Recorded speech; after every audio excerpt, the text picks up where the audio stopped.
Aujourd'hui, mon but et mon propos, c'est d'essayer de donner l'idée la plus claire possible de ce que signifie la théorie darwinienne de l'évolution. Et je le ferai en commençant par vous dire que si un de ces jours vous vous sentez d'humeur un peu taquine, à sticoter vos profs, vous pouvez aller voir votre professeur de SVT. Et je vous donne un moyen très très simple et très très sûr de le faire enrager, c'est de lui dire que nous avons des yeux pour voir et que les oiseaux ont des ailes pour voler. Vous allez le voir faire un bond jusqu'au plafond, il va vous dire pas du tout, il ne faut pas dire que nous avons des yeux pour voir ou que les oiseaux ont des ailes pour voler, il faut dire que nous voyons parce que nous avons des yeux et que les oiseaux volent parce qu'ils ont des ailes. Et encore tous les oiseaux ne volent pas. Alors, vous allez peut-être insister et puis dire, mais quand même, c'est drôlement bien fait pour voler un oiseau. Quand on regarde un goéland, par exemple, on a l'impression que c'est très très bien conçu pour ce que ça fait, c'est-à-dire planer, que par exemple les os, les muscles, les plumes, les nerfs, tout ça, c'est très bien agencé pour remplir toutes les opérations nécessaires au vol plané. Que si par exemple vous remplaciez sur l'aile du goéland les plumes du goéland par des plumes de moineau ou par des plumes d'autruche, ça marcherait certainement moins bien. Et que si vous connectiez par exemple l'aile du goéland à un cerveau de kiwi qui ne vole pas, ou même à un cerveau par exemple de poule ou de canard, ça volerait peut-être plus du tout. Alors je pense que le prof de SVT, là, il vous dira ceci, bon, il dira d'accord, oui c'est vrai, je reconnais, alors disons les choses comme ça, disons que le goéland est adapté au vol, et disons que la fonction de l'aile du goéland est de voler. Voilà. Mais il ajoutera, je vous défends strictement d'utiliser le petit mot pour. Alors ce que je voudrais montrer aujourd'hui, c'est trois choses. La première, je voudrais montrer que le professeur de sciences de vie et de la Terre a d'excellentes raisons, a de très très bonnes raisons de refuser qu'on dise que l'oiseau a des ailes pour voler et que nous avons des yeux pour voir. Je montrerai ces raisons. La deuxième chose que je voudrais montrer, c'est qu'on peut réconcilier le professeur de SVT avec ceux qui disent que nous avons des yeux pour voir et que les oiseaux ont des ailes pour voler. Et je voudrais montrer pourquoi c'est précisément la théorie de Darwin qui permet cette réconciliation. Enfin, troisièmement, je voudrais montrer que nous avons donc le droit de dire, en un certain sens, et à condition de préciser cette signification, nous avons le droit de dire que l'oiseau a des ailes pour voler et que nous avons, nous, des yeux pour voir. Alors, premier point, pourquoi la science, les scientifiques, ont-ils de bonnes raisons de refuser ce type d'explication qui se présente sous la forme du petit mot « pour ». Qu'est-ce qui fait que la science a si peur de ce petit mot? C'est que dire que l'oiseau est fait pour voler, c'est parler comme si quelqu'un avait conçu l'oiseau, l'avait imaginé, jusque dans ses moindres détails, avant de le réaliser, à la manière dont un ingénieur conçoit une machine, afin qu'ensuite les techniciens et l'industrie réalisent cette machine. Et en effet, c'est tout à fait comme ça que ça se passe pour les objets qu'on appelle artificiels. C'est bien comme ça que ça marche. Une coque de bateau, par exemple, une voiture, un ordinateur, tout ça, ce sont des objets qui sont conçus par un esprit. En fait, d'ailleurs, le plus souvent, qui sont conçus par plusieurs esprits, c'est-à-dire des équipes d'ingénieurs. Si vous voulez absolument parler la langue qu'on parle, vous dites une équipe de designers, ce sont des ingénieurs, qui essayent, qu'est-ce qu'ils font ces ingénieurs quand ils conçoivent la coque de bateau, la voiture, l'ordinateur? Ils essayent d'optimiser tous les détails pour que le fonctionnement de l'objet achevé, fini, soit finalement le plus efficace possible. C'est-à-dire qu'un objet artificiel, que ce soit un objet qui vient de l'artisanat ou de l'industrie, c'est un objet qui est le résultat d'une intention, d'un but, d'un projet, et d'une intention, d'un but et d'un projet guidés par une intelligence. Or, et ça c'est un argument que vous pouvez présenter à votre professeur de sciences de vie et de la Terre, c'est un fait que les êtres vivants ressemblent par certains côtés, par bien des côtés, aux machines artificielles, celles que fabriquent nos ingénieurs et nos techniciens. Un goéland, ça ressemble à une machine faite pour se déplacer dans les airs. Par exemple, le système de perception nocturne, qui permet, vous savez, aux chauves-souris de repérer leurs obstacles afin de ne pas se cogner et surtout de situer leurs proies pour les attraper. Ça ressemble de très très près à ce que nous fabriquons et que nous appelons un radar. De la même façon, on pourrait multiplier les exemples, il y en aurait une quantité indéfinie. J'en prendrai un troisième. Un système venimeux de serpents, ça ressemble à une machine à tuer par empoisonnement. Les crochets à venin, les glandes à venin, sans parler de la composition chimique, parce que la composition chimique du venin des serpents, c'est quelque chose d'absolument prodigieux.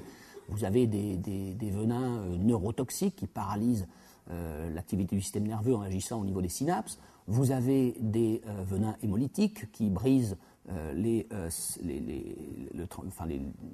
globules qui sont chargés du transport de l'oxygène dans le sang. Bref, ce sont de petites merveilles de techniques meurtrières, ces serpents venimeux. Serpents ou autres d'ailleurs, il y a des batraciens venimeux. Vous touchez certaines grenouilles arboricoles dans la forêt amazonienne, vous mourrez dans la minute. Vous les touchez, vous mourrez dans la minute. C'est quand même particulièrement efficace. Les êtres vivants d'ailleurs ressemblent tellement à des machines que nous nous inspirons des êtres vivants pour construire nos propres machines, pour concevoir nos machines. Il y a beaucoup de techniques humaines qui sont issues de l'observation des êtres vivants, des organismes. Il y a même un nom pour désigner cette discipline qui s'appuie sur l'imitation des êtres vivants pour concevoir des machines. Pour la technique, c'est ce qu'on appelle la bionique. Ça s'appelle la bionique. Mais par exemple, nos ingénieurs sont toujours incapables de fabriquer un truc aussi performant, par exemple, qu'une mouche.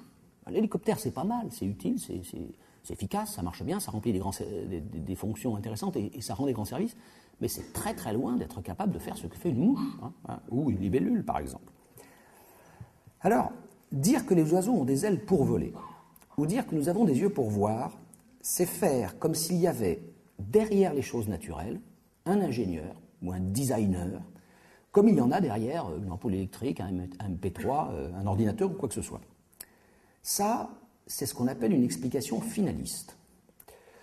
Une explication finaliste, c'est-à-dire une explication qui explique quelque chose par le but que cette chose est censée atteindre. Le but ou la fin, d'où finaliste. Si vous voulez causer le langage des philosophes, vous utiliserez un mot que vous connaissez peut-être, qui est le mot téléologique. C'est une explication téléologique. Ça vient du grec télos, qui veut dire la fin, le but. L'explication téléologique, c'est l'explication qui explique à partir de la fin. Attention, parce que dans téléologique, d'abord, il n'y a pas d'H, et ensuite, le télé n'a rien à voir avec le télé de télévision ou de téléphone, qui veut dire à distance. Là, c'est télos, c'est la fin, le but. Exemple d'explication téléologique. Pendant longtemps, par exemple, on a dit, s'il y a des montagnes sur la Terre, s'il y a des montagnes à des endroits où personne ne peut habiter, les hautes montagnes, personne n'y vit, ça a l'air de ne servir à rien. Pendant longtemps, on a dit, s'il y a des montagnes, c'est afin de servir de réservoir d'eau potable aux plaines. Les montagnes étaient des espèces de grands châteaux d'eau naturels que la Providence aurait installés sur la Terre pour alimenter en eau les zones habitables. De même, on a longtemps dit que s'il y avait des saisons, si des saisons différentes se succédaient pendant l'année, c'était pour organiser, pour réguler le cycle de la végétation sur la Terre. Bon, éventuellement pour nous permettre d'aller sur la plage et sur les pistes de ski, mais enfin pendant très longtemps on a dit voilà, ça sert à faire pousser des fleurs, des feuilles, des fruits. Et pensez, qu'est-ce que ce serait Bordeaux s'il n'y avait pas les saisons, parce qu'il n'y a plus de cèpe de Bordeaux, il n'y a plus de vendanges. Bon, très utile les saisons. Alors, ça c'est ce qu'on a pensé et dit et écrit pendant des siècles, même des millénaires. Aujourd'hui, la science explique très bien l'existence des massifs montagneux. Elle les explique par le contact des plaques tectoniques, la dérive de continents, le fait que, au contact des plaques tectoniques, des phénomènes de surrection se produisent, des choses se soulèvent. Ça, c'est une explication qui n'a absolument rien de finaliste. On ne dit pas le mot pour, on ne dit pas dans tel ou tel but. De même qu'on sait aujourd'hui que, par exemple, les saisons existent parce que Tout simplement parce que l'axe de rotation de la Terre sur elle-même est incliné par rapport au plan de rotation de cette même Terre autour du Soleil. Tout le monde est supposé savoir ça ici, je présume. Quelquefois, j'ai des surprises. En particulier, je vous conseille de réfléchir à l'explication que j'entends souvent donner sur les saisons, consiste à dire qu'il y a des saisons parce que la Terre n'est pas toujours à la même distance du Soleil. Réfléchissez à ceci, que quand c'est l'été dans l'hémisphère sud, c'est l'hiver dans l'hémisphère nord et réciproquement. Les saisons sont dues à l'inclinaison de l'axe de la Terre. Bon, 23 degrés, 27 minutes, si vous voulez tout savoir. Ce qui fait que les rayons solaires ne frappent pas toutes les régions du globe avec le même angle d'incidence. Ça frappe plus ou moins fort. Il y a des saisons. Ça aussi, c'est une explication qui n'a rien de finaliste, qui n'emprunte rien à l'idée d'un but. On peut dire que la science, c'est quelque chose qui est né à peu près au XVIIe siècle, si on accepte les mathématiques qui sont plus anciennes. Mais la science est née à peu près au XVIIe siècle, quand on a définitivement renoncé à ce type d'explication qu'on appelle finaliste ou téléologique, quand des gens comme Copernic, Galilée, Kepler, Descartes, Pascal, mais on pourrait en énumérer encore beaucoup d'autres, quand des gens comme ça ont décidé de rompre, une fois pour toutes, avec ce type d'explication. Et assez rapidement, il est devenu un principe absolument fondamental de la science que d'interdire d'expliquer quoi que ce soit de cette manière. Si bien qu'il est aujourd'hui admis, et il est admis de façon parfaitement légitime, et je crois définitive, qu'on n'a donné aucune explication scientifique d'un phénomène quelconque, d'un fait, d'un événement, de quoi que ce soit qui se produit dans la nature, on n'a donné aucune explication scientifique valable lorsqu'on a dit que ceci se produit pour cela ou en vue de cela. Et c'est en ce sens que votre professeur de sciences de la vie et de la Terre a parfaitement raison de refuser qu'on dise que nous avons des yeux pour voir et que les oiseaux ont des ailes pour voler. Je ne pense pas que la science reviendra jamais sur ce principe. Seulement, il faut ajouter ceci, que les êtres vivants sont des êtres un peu particuliers. Les êtres vivants sont des êtres qui ont certaines propriétés singulières sur lesquelles il faut s'arrêter un petit peu. Imaginons un scientifique, par exemple un géologue, qui se promène en montagne et qui se trouve devant une montagne, au pied de cette montagne un lac, comme on en trouve fréquemment dans les montagnes, et qui se demande pourquoi, par exemple, la montagne et le lac ont telle forme ou telle couleur. Il se pose la question, voilà, qu'est-ce qui explique que cette montagne présente telle couleur, plutôt brune, plutôt jaune, plutôt grise, et que ce lac, il est bleu, il est vert, il est noir. Qu'est-ce qui fait qu'ils ont aussi telle ou telle forme? Je crois qu'il est absolument évident pour tout le monde que la question de savoir à quoi ça pourrait bien servir à cette montagne d'avoir cette couleur ou cette forme, à quoi ça pourrait bien servir à ce lac de présenter telle forme ou telle couleur, sont des questions qui n'ont strictement aucun intérêt. Je pense que personne ne prendrait au sérieux qui que ce soit qui poserait ce genre de questions. Pour la montagne, la réponse à la question « pourquoi cette forme, pourquoi cette couleur ?» elle se trouve dans la composition physique rocheuse de la montagne en question. Et pour la couleur, pour la forme également, de même pour le lac, la réponse à la question « pourquoi cette forme, pourquoi cette couleur ?» se trouve par exemple pour la forme du lac dans le travail des glaciers qui ont creusé le cirque dans lequel se trouve maintenant le lac. Les lacs sont très souvent des résidus de glaciers. Et pour sa couleur, elle se trouve dans la couleur du ciel en général d'ailleurs. C'est la couleur du ciel qui explique la couleur du lac ou la végétation aquatique. Par exemple, les montagnes granitiques n'ont pas la même forme que les montagnes calcaires, elles n'ont pas la même couleur non plus. Tout ça, ce sont des explications, bien sûr, qui ne font pas intervenir la notion de fin. Et si on se posait des questions de type finaliste face à une montagne ou à un lac, ou face à un nuage, par exemple, ou face à un cristal même, ce sont des questions qui paraîtraient complètement ineptes. Même je pense à un jeune enfant, elle paraîtrait un petit peu curieuse, ces questions. Donc, concernant une chose non vivante, une chose inerte, concernant une chose non vivante, la question « à quoi cela sert-il de lui d'avoir, à quoi cela lui sert-il d'avoir telle ou telle propriété, est une question qui n'a tout simplement aucun sens. Seulement, pour un être vivant, les choses sont différentes. Parce que, prenons un exemple, bon, il y en a peut-être ici qui pêchent les gros poissons, ceux qui ont regardé comment c'est dans la gueule d'un brochet, par exemple, se sont aperçus d'une chose, que tout l'intérieur de la gueule d'un brochet, qui est un poisson carnassier, tout l'intérieur de la gueule d'un poisson comme le brochet est garni de petites dents qui ont cette propriété de se replier vers l'intérieur de la bouche et de se plaquer à l'horizontale contre les parois du palais ou de la langue et de se relever dans l'autre sens en allant jusqu'à la position perpendiculaire sans aller jusqu'à se replier dans le sens de l'ouverture. Ça, évidemment, si on se demande à quoi ça sert, la réponse est évidente, ça sert à permettre à un poisson, à une proie, de passer dans le sens qui convient au brochet, qui ne convient pas à la proie, ça c'est sûr, mais qui convient au brochet, et de l'empêcher de ressortir. Si on se pose cette question-là, la réponse vient immédiatement. Maintenant, on peut poser une question dont la réponse est moins évidente. Pourquoi ce brochet a-t-il le ventre blanc? C'est une question. Pourquoi est-ce qu'il a le ventre blanc? Là, la réponse s'impose de façon moins évidente. La réponse, elle tient à ceci, que la couleur blanche, c'est ce qui rend le poisson le moins visible quand il est vu du dessous. Parce que dans le milieu aquatique, contrairement à ce qui se passe sur Terre, où les prédateurs arrivent rarement d'en bas, dans le milieu aquatique, les prédateurs ils peuvent venir de toutes les directions de l'espace, y compris par en dessous. Et donc c'est une protection. On peut trouver des exemples encore moins évidents. Je vais prendre un exemple. Je pense que tous les élèves de terminale, plus ou moins, ont entendu parler des abeilles. Il est toujours question des abeilles quand il s'agit de montrer la merveilleuse perfection du langage humain par rapport aux misérables gesticulations de ces insectes qui ne savent rien faire d'autre que de danser en 8. Mais les abeilles sont intéressantes pour une autre raison. On s'est aperçu, quand on a étudié la vision des abeilles, que les abeilles voient les couleurs. Je ne sais pas ce qu'une abeille voit quand elle voit des couleurs, mais elle distingue les couleurs, elle discrimine les couleurs. On sait que les abeilles, donc, distinguent les couleurs, mais on sait aussi qu'elles n'ont pas le même spectre de vision que nous. Ça veut dire que, par exemple, dans le rouge, elles ne voient rien.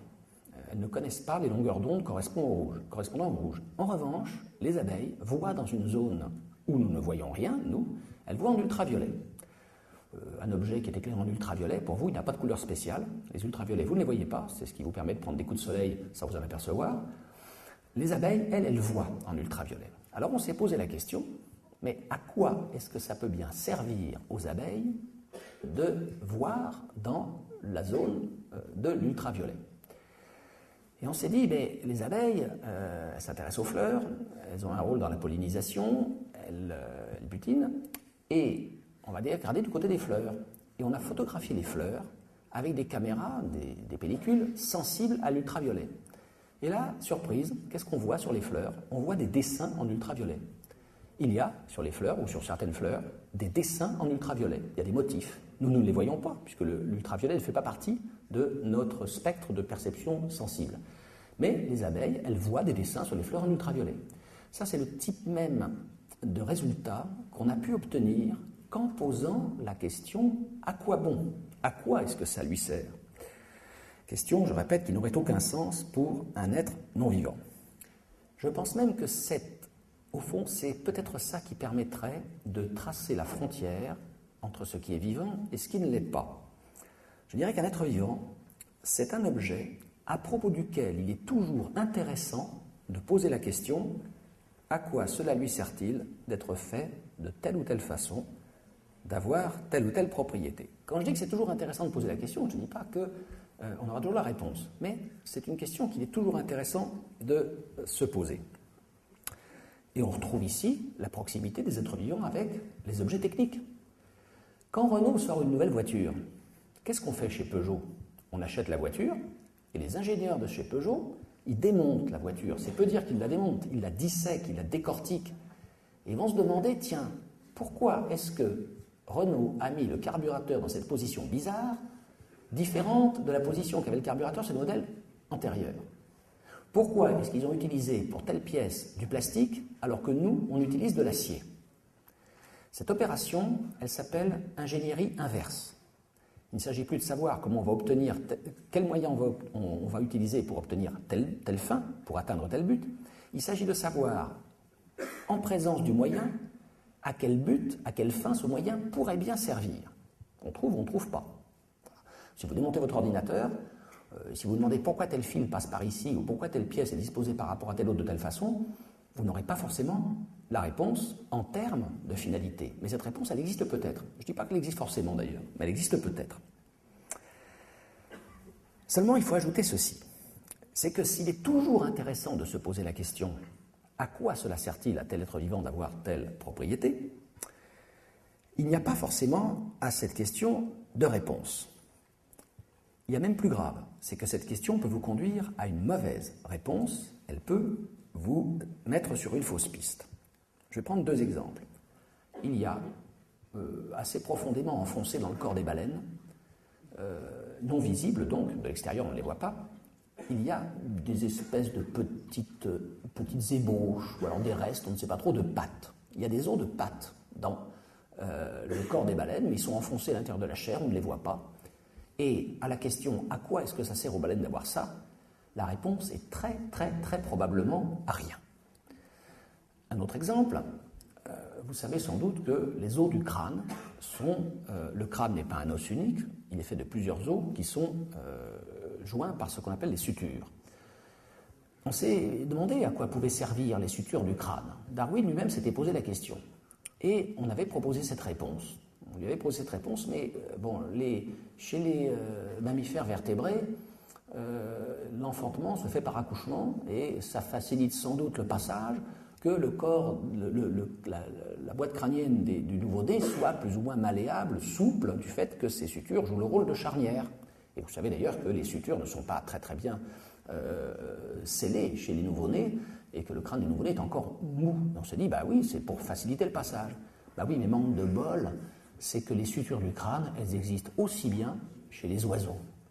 Or, les oiseaux, ils n'ont qu'une chose à faire, c'est de percer la coquille de l'œuf avec leur bec, et par conséquent, spéculer sur l'utilité des sutures du crâne chez les mammifères en se disant, en donnant comme réponse, ça leur sert à faciliter le passage lors de l'accouchement, c'est certainement une mauvaise réponse, puisque les oiseaux à qui ça ne sert à rien ont aussi cette propriété d'avoir les os du crâne séparés par des sutures.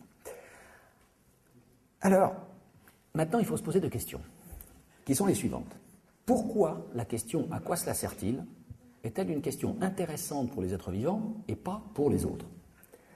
Pourquoi est-ce que c'est une bonne question pour les vivants et une mauvaise question pour les choses inertes? Après tout, les êtres vivants et les choses inertes sont des productions de la nature, au même degré, et viennent du même endroit. Alors pourquoi sont-ils soumis, on va dire, à des principes ou à des lois différentes? Deuxièmement, pourquoi y a-t-il dans un être vivant des choses qui ne servent à rien? Pourquoi la nature a-t-elle donné aux êtres vivants des propriétés, des choses qui n'ont aucune utilité? Eh bien justement, ce que je voudrais montrer, c'est que c'est la théorie de Darwin qui permet justement de répondre à ces questions. Darwin, c'était un naturaliste. On dirait aujourd'hui un biologiste. Alors un biologiste, c'est en général, assez souvent, très souvent même, c'est quelqu'un qui cherche à comprendre comment les organismes vivants fonctionnent, comment ils marchent. Exactement comme quelqu'un qui serait devant une montre et qui la démontrait pour savoir comment elle peut arriver à faire ce qu'elle fait, à savoir donner l'heure. Eh bien, depuis quelques siècles, on démonte les machines vivantes, c'est-à-dire qu'on les dissèque, ou on les observe d'une autre façon. On démonte les machines vivantes et on se sert des observations pour essayer de comprendre comment ça marche. Bon, par exemple, depuis le XVIIIe siècle à peu près, on sait comment une machine vivante respire. Au moins, nous savons comment nous respirons avec nos poumons. C'est au XIXe siècle à peu près qu'on a appris, par exemple, comment fonctionnait un organe comme le foie. Il a fallu attendre le XXe siècle pour qu'on sache comment fonctionne la reproduction humaine. Aujourd'hui, le grand défi, la grande affaire qui nous attend, qui est devant nous, et là on s'intéresse beaucoup à cette question, et les biologistes travaillent d'arrache-pied à ça, ça va être de savoir, ça c'est le grand défi des décennies à venir, on a déjà beaucoup avancé mais il reste beaucoup à faire, comment par exemple un organe comme le cerveau produit l'activité psychique de l'homme. Et peut-être aussi d'autres animaux que l'homme. Seulement, imaginons que nous sachions parfaitement comment fonctionnent les machines vivantes. Imaginons que même la digestion, la locomotion, la reproduction, que tout cela n'ait plus aucun secret pour nous. Imaginons que nous ayons percé tous les mystères et que nous en sachions autant sur le fonctionnement d'un organisme vivant que nous savons comment fonctionne une voiture ou un avion, parce que pour ça, il n'y a pas de mystère, c'est nous qui les avons fabriqués. Eh bien, il y a une question qui se poserait encore, qui est la suivante. D'où sortent de tels objets et comment peuvent-ils exister? Parce que les voitures et les avions, nous savons d'où ils sortent. Nous les avons conçus, nous les avons pensés, puis nous les avons fabriqués. Très bien, là, il n'y a pas de mystère. Mais ces êtres capables de toutes ces performances, d'où viennent-ils? Qu'est-ce qui les a fait? Comment est-ce qu'ils se sont produits? Eh bien, Darwin, c'est quelqu'un qui s'est posé ce genre de questions. Il s'intéressait aussi au fonctionnement. C'est quelqu'un qui savait beaucoup de choses et qui a découvert même des choses sur la façon dont fonctionnent les êtres vivants. Mais lui, ce qui l'intéressait était un peu autre chose. La grande question qui s'est posée, c'est comment des trucs comme ça peuvent exister, simplement. D'où sortent-ils? Ce n'est pas la question du fonctionnement, c'est la question de l'origine. C'est la question de savoir donc d'où viennent de tels êtres. Alors, je ne vais pas vous réciter la théorie de Darwin, mais enfin, il faut quand même rappeler l'essentiel, au cas où il serait utile de rafraîchir les souvenirs. Il y a deux piliers de la théorie de Darwin, deux piliers. Je ne dis pas que tout se ramène à ça et qu'on a tout dit, mais il y a deux choses fondamentales. La première, c'est la variation. Tous les êtres vivants sont différents les uns des autres. Même dans une ruche, même au sein d'un troupeau de moutons où ça a l'air de se ressembler, il n'y en a pas deux qui sont exactement pareils. Et les descendants ne sont jamais la copie conforme des ascendants. C'est pour ça qu'on ne peut pas dire en toute rigueur que les êtres vivants se reproduisent. Non, ils ne se reproduisent pas, ils font du différent. Il n'y a que des différences dans le monde vivant. Ça, c'est le premier point, c'est une observation. Darwin ne pouvait pas savoir exactement pourquoi, nous savons mieux pourquoi, mais c'est un fait dont il avait parfaitement conscience. Deuxièmement, deuxième pilier, deuxième principe essentiel de la théorie de Darwin. Étant donné que tous les êtres vivants sont différents, et qu'ils ont tous à affronter un milieu dans lequel ils ont à survivre, à se nourrir, à attraper des proies, à échapper aux prédateurs, à se protéger des intempéries, à faire face aux modifications du milieu, d'humidité, de composition chimique, etc. Et, étant donné qu'ils ont à faire face à l'impératif de se reproduire, ils ne sont jamais parfaitement égaux les uns avec les autres. Certains réussissent mieux que d'autres à faire tout ça. Ce qui veut dire que statistiquement, les variants un peu plus performants ont davantage de chances de se reproduire et de léguer leurs variations favorables à une descendance en se reproduisant. Attention, vous pouvez être très performant et ne pas survivre ni jamais vous reproduire, par malchance. Vous pouvez être très peu performant et passer à travers les mailles du filet de ce qu'on appelle la sélection naturelle. C'est un peu comme un examen, si vous voulez. Vous pouvez n'avoir rien révisé, vous pouvez être vraiment un mauvais élève qui n'a rien appris, sauf un truc ou deux, et qui tombe le jour de l'examen sur le truc qu'il a révisé. Vous allez passer. Alors que peut-être celui qui est à côté, qui a beaucoup travaillé, qui a bien révisé, sauf un truc ou deux, si c'est le truc ou deux qu'il n'a pas révisé qui tombe, lui ne va pas passer. Il n'empêche que statistiquement, parce que je ne voudrais pas être accusé de éventuellement faire de la publicité pour la fainéantise scolaire, il se trouve que statistiquement, vous avez quand même beaucoup plus de chances d'obtenir l'examen ou le concours si vous avez beaucoup révisé, même si vous avez fait une ou deux impasses, que si vous n'avez rien fait du tout. Et bien c'est comme ça que ça se passe dans la sélection naturelle.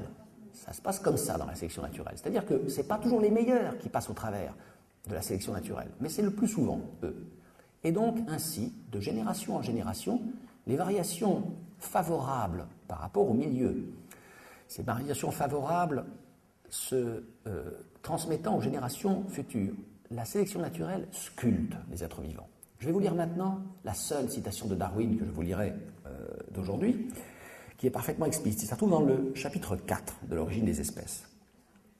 On peut dire par métaphore que la sélection naturelle est à chaque instant et dans l'univers entier, occupée à scruter les moindres variations, rejetant celles qui sont mauvaises, conservant et additionnant toutes celles qui sont bonnes, travaillant insensiblement et sans bruit, partout, et toutes les fois que l'occasion s'en présente, à l'amélioration de chaque être organisé, dans ses rapports tant avec le monde organique qu'avec les conditions inorganiques. Ces lentes et progressives transformations nous échappent, jusqu'à ce que, dans le cours des âges, la main du temps les ait marquées de son empreinte, et alors, nous nous rendons si peu compte des longues périodes géologiques écoulées que nous nous contentons de dire que les formes vivantes sont aujourd'hui différentes de ce qu'elles étaient autrefois. Et ceci est le texte essentiel qui nous explique très précisément l'idée suivante. C'est que la sélection naturelle, travaillant à partir des variations, c'est une immense machine à fabriquer de la finalité. C'est une immense machine à fabriquer de l'adaptation, de la finalité. Et, alors, je vais maintenant prononcer, je demande à ceux qui dorment de se réveiller juste 30 secondes, je vais prononcer la phrase la plus importante de tout mon exposé. La voici. Je la prononce et je la répéterai. Le génie de Darwin, l'immense découverte de Darwin, c'est d'avoir compris qu'un processus aveugle, un processus qui n'a aucune intention, qui ne poursuit aucune fin, qui n'est guidé par aucun but, auquel ne préside aucune intelligence, eh bien que ce processus peut produire des objets qui donnent l'impression d'avoir été conçus et réalisés par une intelligence qui poursuit des fins. Je vais répéter parce que ça c'est l'essentiel, puis après vous pourrez vous rendormir. Le génie de Darwin, ce qui est le plus important, ce qu'il faut retenir de ce qu'il a découvert, de ce qu'on doit à quelqu'un comme Darwin, et ça c'est une découverte qui va bien au-delà même de la biologie, parce qu'elle a des applications bien ailleurs que pour la connaissance du vivant. L'idée géniale de Darwin, c'est d'avoir montré qu'un processus aveugle, sans intention, sans intelligence, sans but, un processus qu'on pourrait dire entièrement livré au hasard, eh bien qu'il ne poursuive aucune fin et qu'il ne soit guidé par aucune intelligence, peut produire des objets qui donnent le sentiment à celui qui les regarde, qui donnent l'impression d'avoir été conçus et réalisés par une intelligence poursuivant certaines fins. Exactement, si vous voulez, comme quelques siècles avant Darwin, à peu près aux environs de 3 siècles avant Darwin, le génie de Copernic et de Galilée avait été de montrer comment une planète qui tourne autour d'une étoile et qui tourne sur elle-même peut donner à ceux qui sont sur cette planète l'impression de se trouver sur un sol absolument fixe et stable, autour duquel tout tourne. C'est pareil, c'est la même chose. Alors on comprend maintenant, je pense qu'on peut comprendre maintenant pourquoi, en quel sens il est permis de dire que nous avons des yeux pour voir et que les oiseaux ont des ailes pour voler. C'est que nos yeux sont le résultat d'un processus cumulatif, un processus extrêmement progressif, extrêmement lent et long, qui s'est déroulé sur des centaines de millions d'années.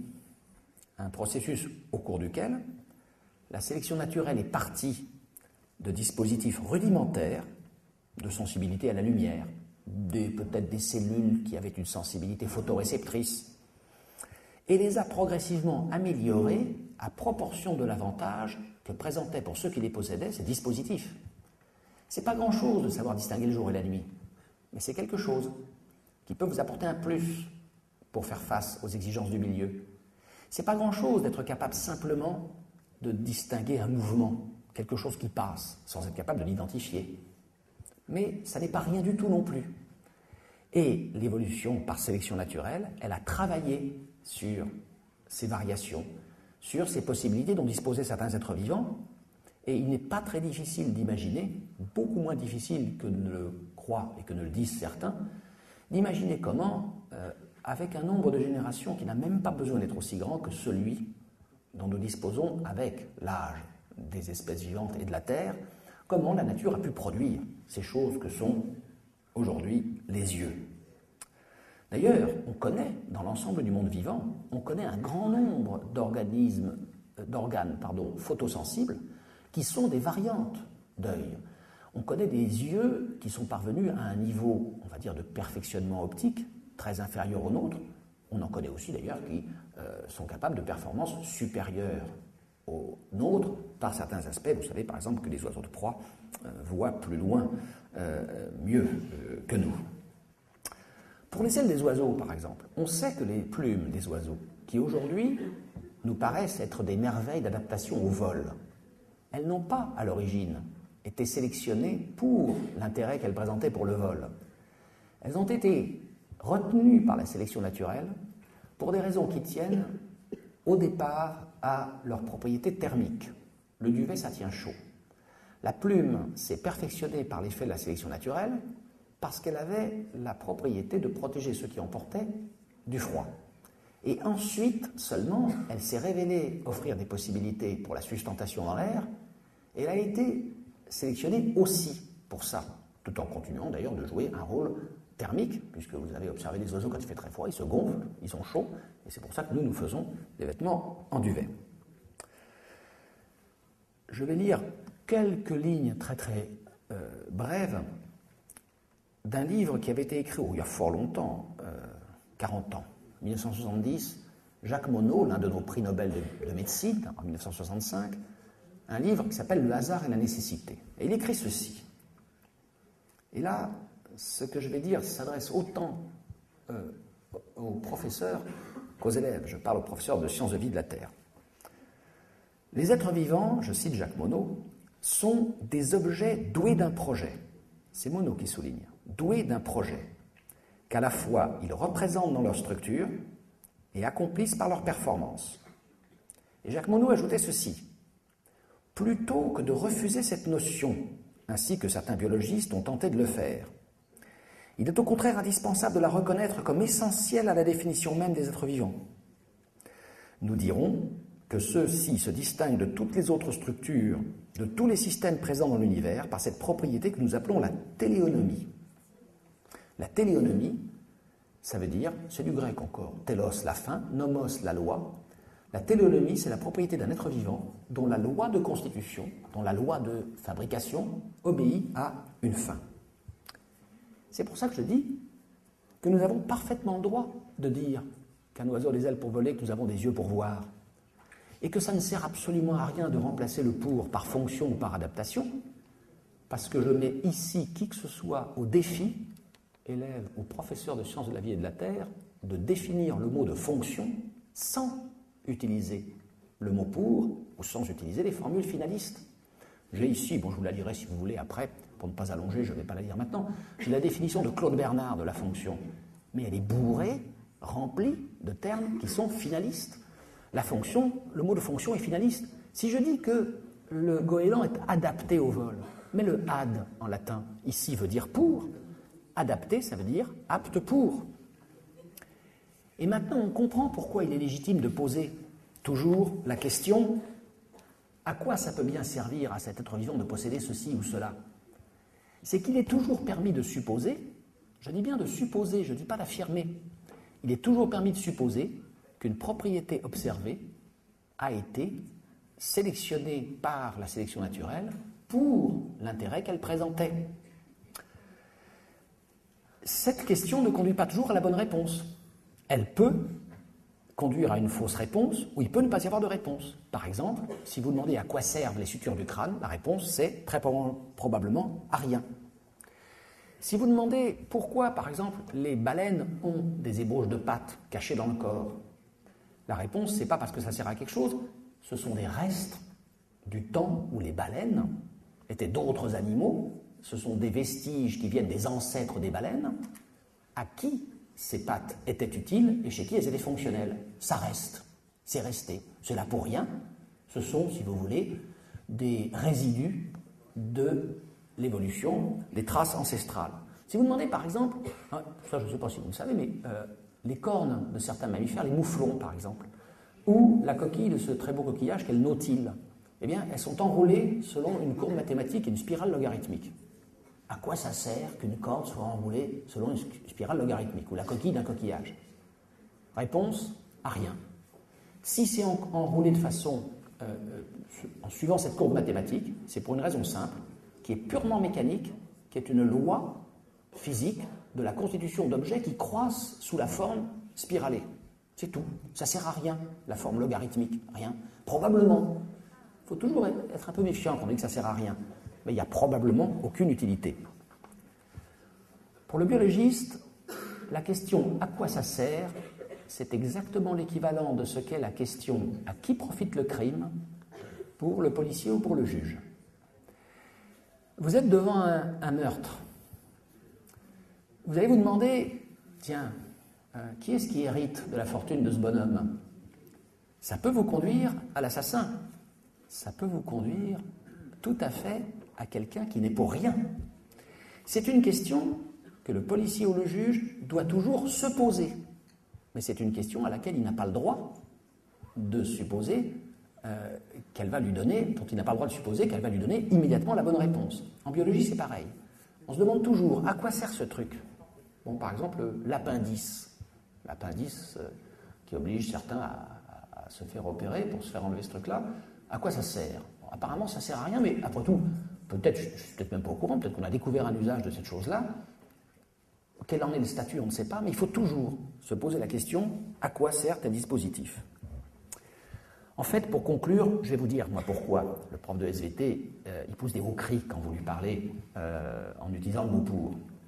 C'est parce que, la raison est simple, c'est parce qu'aujourd'hui, la théorie de Darwin est très violemment attaquée par des gens qui sont ce qu'on appelle, il y en a plusieurs variantes, il y en a plusieurs sortes, les créationnistes, et qui voudraient nous faire croire que cette théorie est fragile, qu'au fond, elle n'est pas plus validée qu'une hypothèse parmi d'autres, et qui se servent justement de l'argument de la finalité pour nous dire « mais regardez, c'est tellement beau, c'est tellement bien fait, c'est tellement bien agencé, un goéland c'est une telle merveille, le venin des serpents venimeux est tellement bien composé pour tuer, l'œil est tellement bien fait pour voir que ça ne peut être que le produit d'un dessein intelligent, d'une intelligence fabricatrice qui serait évidemment un être surnaturel, une divinité. »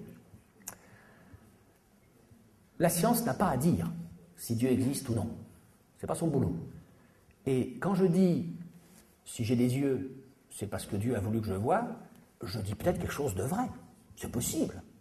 En tout cas, je suis sûr d'une chose, c'est que je ne dis pas quelque chose de scientifique. La théorie darwinienne de l'évolution, elle ne dit pas Dieu n'est pour rien dans l'existence des êtres vivants. Elle ne dit pas cela. Elle dit nous pouvons expliquer cette propriété remarquable qu'ont les êtres vivants de donner l'apparence d'avoir été conçus en vue d'une fin, sans recourir à l'hypothèse d'un être supérieur, transcendant, un Dieu, qui aurait, par son intelligence, par sa bonté et par sa volonté, créé tous ces êtres. C'est tout ce qu'elle dit. Au fond, on pourrait résumer, si vous avez bien compris ce que j'ai voulu dire, on pourrait résumer l'apport de Darwin en disant ceci. Darwin, c'est celui qui nous a permis de comprendre la finalité sans finalisme. Il y a une vieille plaisanterie qui dit que le biologiste, il est avec la finalité, comme avec une femme, une maîtresse dont il ne peut pas se passer, mais avec qui il n'a surtout pas envie d'être vu en public. Eh bien maintenant, grâce à Darwin, nous savons que le biologiste peut se montrer sans avoir honte en compagnie de la finalité. Et je dirais même plus. Alors ça, je le dis peut-être plus encore pour les professeurs de sciences de vie de la Terre que pour leurs élèves, mais je le dis aussi pour les élèves. Je termine en disant ceci. Il est intellectuellement impossible de comprendre le sens de la théorie darwinienne sans passer par la finalité. Il est impossible de comprendre l'intérêt de la théorie de Darwin si on ne pose pas d'abord ce fait, comme l'ont fait Jacques Monod, François Jacob et d'autres biologistes encore, sans partir de ce fait que les êtres vivants sont des êtres, comme dit Jacques Monod, doués d'un projet. Et je peux vous garantir que Jacques Monod n'avait aucune sympathie pour le créationnisme, ni aucune espèce de tentation religieuse d'aucune sorte. C'était même un athée bouffeur de curé, il avait cette réputation-là. Et quand il dit que les êtres vivants sont doués d'un projet, ce n'est pas du tout pour nous conduire en catimini à croire en Dieu. Il faut donc reconnaître le droit de dire « nous avons des yeux pour voir et les oiseaux ont des ailes pour voler », alors que ça n'aura jamais aucun sens de dire que, par exemple, le soleil brille pour nous chauffer ou que le granit est dur pour résister à l'érosion. Je vous remercie, je m'arrête là.